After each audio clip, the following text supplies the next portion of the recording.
The ram is Medo-Persia, who we know ruled from 539 to 331 BC. It was conquered then by Greece, who is the next animal, the goat. However, the event, the transgression of desolation, did not occur during this reign. It happens at the end of Greece's reign. Well, that's what Daniel says. We really don't care what denomination tries to say otherwise. Enter the goat, different animal, same empire. In 331 BC, Greece, who conquers Medo-Persia, the ram. Alexander is the first notable horn, or first king of Greece. And Alexander's power was split into four, exactly as Daniel prophesied in 323 BC. The Greek Empire continued till 168 BC until it was conquered by Rome, but not Judea. But Rome does not enter this narrative at all. It was vulnerable only at that point, especially in the region of Palestine, Israel, or Judea, or whichever you want to call it. That was when Greece had fallen, and there was a vacuum during that time. This is when we see the small horn, who is a smaller power within the Greek Empire, but really something else. Now we'll start expanding on this. What Daniel just did was specifically identify the exact power that is this little horn. It rises from Ptolemy just north of Judea, or Jerusalem especially. That is what he says. It's not Turkey, because that's in a different region, a different general.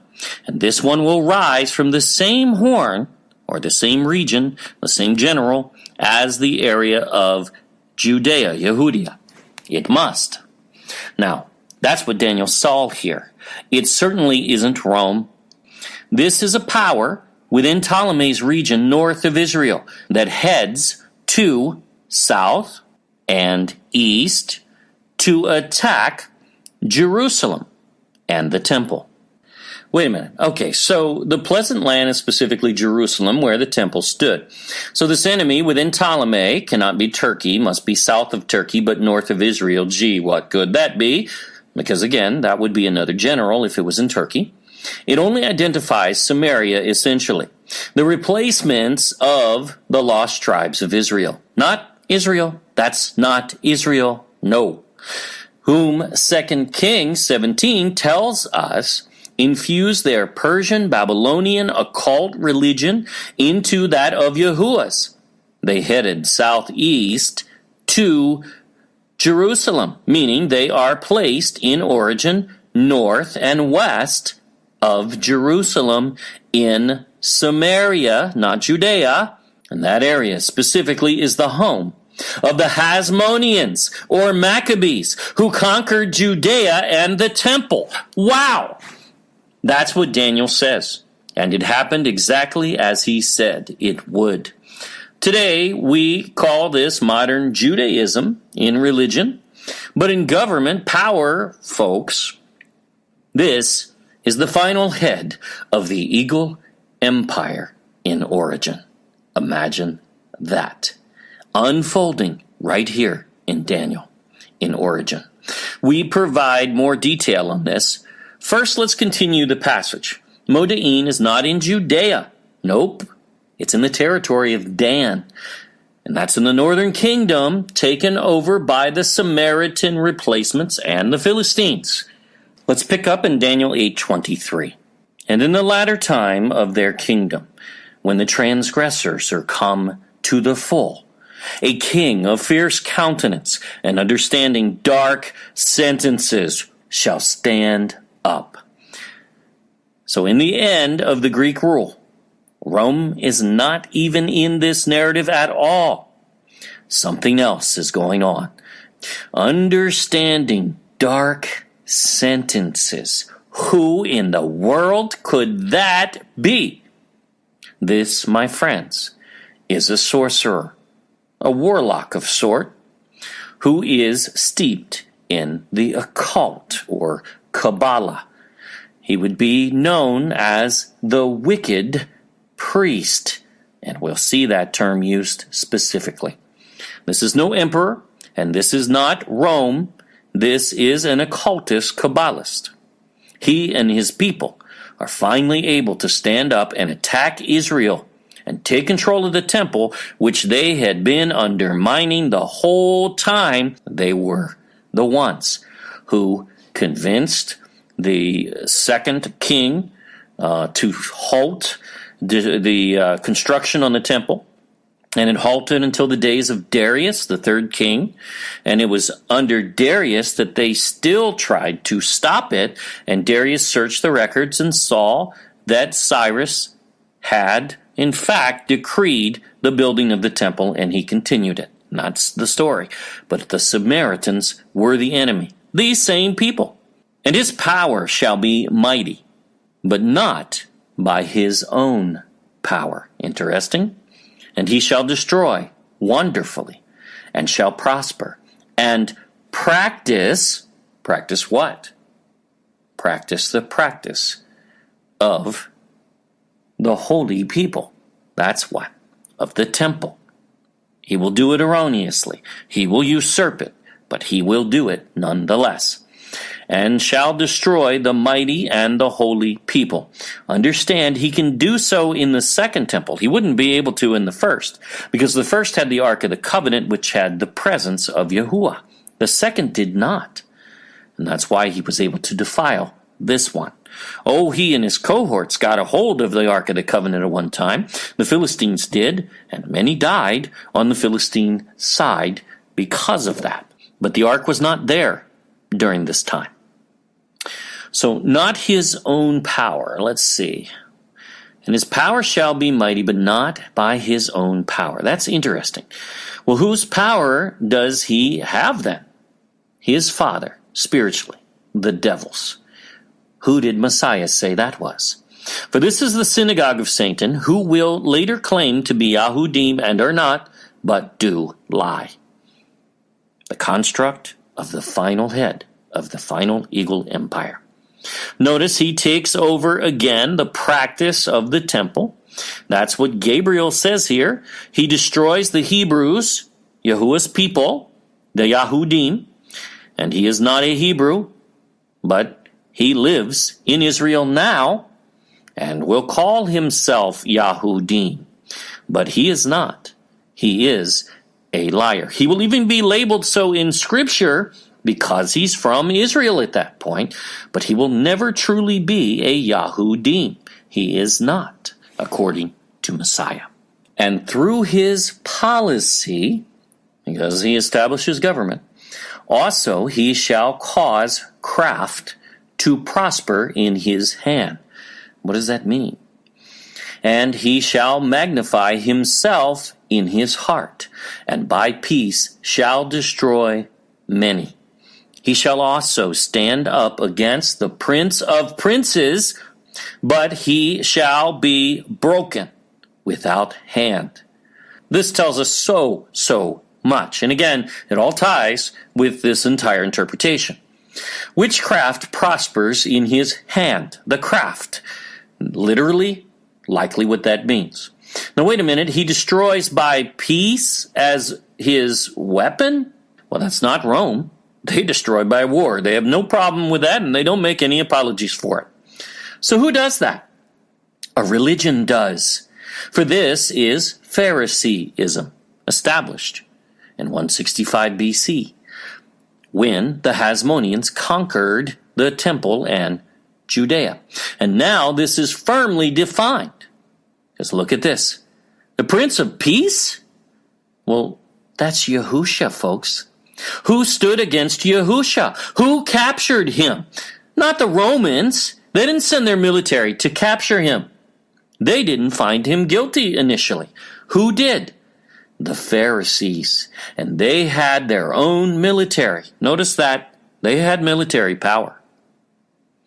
You could read this last sentence as meaning Messiah will be broken by another hand and not their own.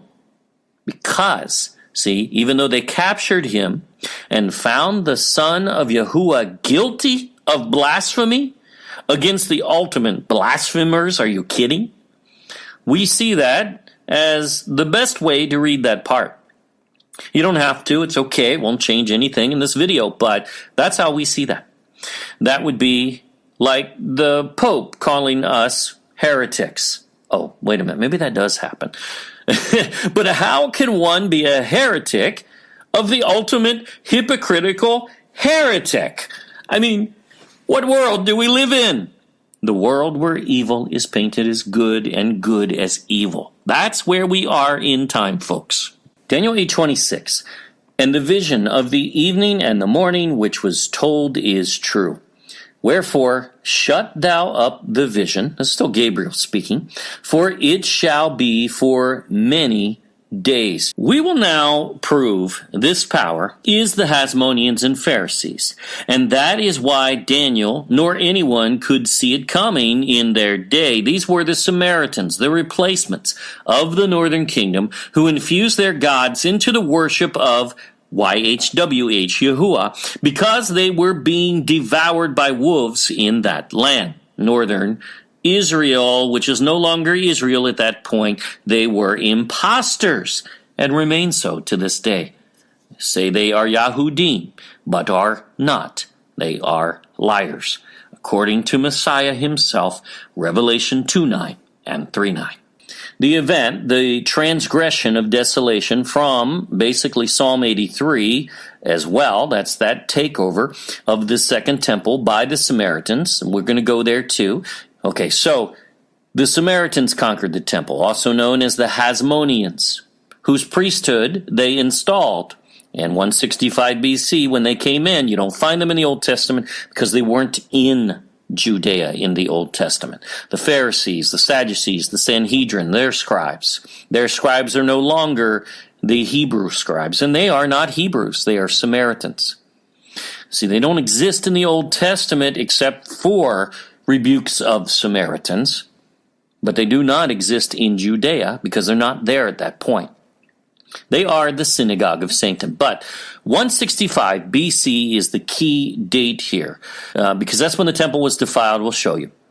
The king rises at the end of the Greek Empire, which by date is 168 BC, right? But Greek was conquered by Rome, but it hadn't made its way into Judea quite yet, and that's where this vacuum of power was left for the Samaritans to come down. And they had a significant military, very significant.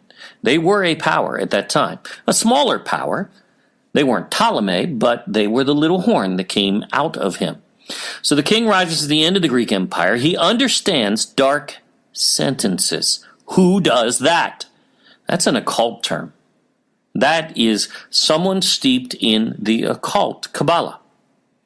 A king of fierce countenance practices Israel's religion falsely. The Samaritans were already doing that for centuries at that point. They started doing that back in the 700, 750 BC when the northern kingdom was taken into Assyria, and they came in as the replacements. We can follow them, and we can follow them through history into the Russian steppes, and then into Europe, and into the British Empire power, into the U.S. power, because they were especially in the financial realm, they were a part of it. The financial, the military, industrial complexes, it's all them, and they are the final head. They defiled the temple. Well, that can only happen once. And no, the temple could not be cleansed by the Hasmoneans. That's just ridiculous. They exile the temple priests, taking over the daily sacrifices, really defiling the entire worship system. This power stands against the Prince of Princes, against Messiah. Well, who had him crucified? Who captured him and found him guilty before they took him to Rome? You know who it is. It's the Pharisees, which are the same power. Broken without hand. Now, they were driven out of Jerusalem by Rome in 70 AD, but again, as we said before, we believe that's a reference to Messiah being broken without their hand, because see, they didn't They didn't crucify him directly. They'll say that. We didn't crucify him. We didn't do that. Oh no, you just found him guilty. You took him captive, found him guilty, handed him over to the Romans, and then demanded that he be crucified. No, you had no part in it. No. But see, it's right there. We believe that's what that's saying. Here is what the Dead Sea Scroll writings say. These are 2,000 years old, folks, and they're giving us this history. It's indisputable. This power exiled the temple priests to Qumran, and we found their library where they fully identify this enemy they call the sons of darkness, liars, the sons of Belial, and worse. They give commentary. They read Habakkuk and express that, and then they go ahead and tell you what it means in terms of what was happening in their era and close to it. Check this out. Interpreted. This saying concerns the wicked priest. Who could that be? I don't know. We know exactly who that is. That is the Samaritan who came down and attacked. Inasmuch as he shall be paid the reward which he himself tendered to the poor.